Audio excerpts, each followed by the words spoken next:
10% 20% మంది పిల్లలు హాస్టల్లో ఉంటే, అంటే నేననే చైతన్య నారాయణ కాదు, స్కూల్స్లో అబ్జర్వ్ చేస్తే మనం మిగతా వాళ్ళందరూ కూడా ఆ విద్యా సంస్థ చుట్టుపక్కల ఇళ్ళు అద్దెకి తీసుకుంటామో కొనుక్కోవడమో చేసుకుని ఉంటారు పిల్లలు. బడా విద్యా సంస్థలు, corporate education, school education systems. ఇక్కడైనా అట్లాగే ఉంటుంది.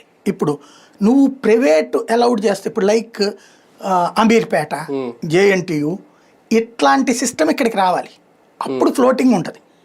మీకు అవనిగడ్డ, విజయవాడ చూడండి, నక్కల్ రోడ్ అంటే ఇదివరకు హాస్పిటల్లో పేషెంట్స్ వాళ్ళ బంధువులు వాళ్ళు ఉండటానికి ఇదే ఉండేది.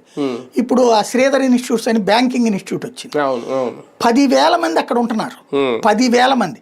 అసలు ఆ చుట్టుపక్కల హాస్టల్స్ ఏమి కాదు. మీరు శనివారం ఆదివారం కానీ చూడండి, రోడ్ల మీద అంతా పిల్లలు కనబడుతుంటారు, ఆడపిల్లలు మగ పిల్లలు. ఇదివరకు ఏంటంటే హాస్పిటల్లో పనిచేసే నర్సులు కనబడేవాళ్ళు. వాళ్ళు వరకు ఆ సెలవు ఉంటే బయట తిరగడం అన్నట్టు. ఇప్పుడు 10,000 మంది కనబడతారు అక్కడ. ఇట్లాంటి ఒక ఫ్లోటింగ్ కావాలి ఇక్కడ. కానీ యూనివర్సిటీలో అట్లా ఫ్లోటింగ్ ఉండదు. యూనివర్సిటీ లోపలే ఉంటది కదా కదంతా కూడా. కాబట్టి అదొకటి. రెండవది హాస్పిటల్ ఇప్పుడు అక్కడ హాస్పిటల్ కట్టేవాడు పూర్తి చేసేవాడు 3-4 ఏళ్ళు పడుతుంది. అది పూర్తయ్యాక నేను అక్కడ హాస్పిటల్కి ఎందుకు వెళ్ళాలా? ఇప్పుడు కేర్ హాస్పిటల్ ఉందండి, విజయవాడ హైదరాబాద్లో చూపెట్టుకోవడం కాకుండా విజయవాడలో కూడా ఉంది, వైజాగ్లో కూడా ఉంది. నేను అక్కడికి వెళ్ళట్లా. ఎందుకని? ఆ స్థాయిలో లేదు.